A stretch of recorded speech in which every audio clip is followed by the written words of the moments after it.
បងប្អូនមកទៅមើលការម៉ោងហើយក៏មានម៉ោងឲ្យមើលទៀត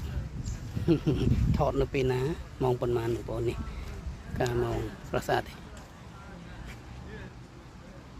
នេះហើយម៉ោង3ជាងហើយបងប្អូនថតកលឹងការម៉ោងជួយបងប្អូនមើល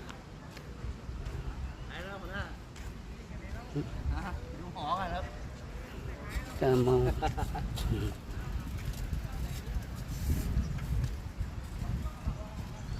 ស្អាតបងប្អូនវងមូលអូខាងនេះមានម៉ោង3ជ្រុង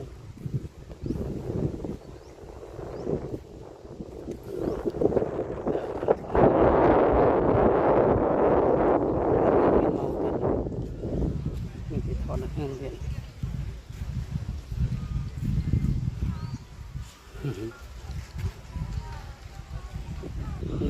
តមកខាងនេះមិនអង្គុយហ៊ានថតគេជុំវិញហើយបងប្អូន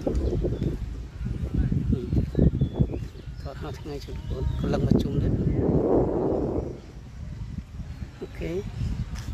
ដើរទៅកន្លែងអង្គុយវិញកដៅរបស់គេនេះឯង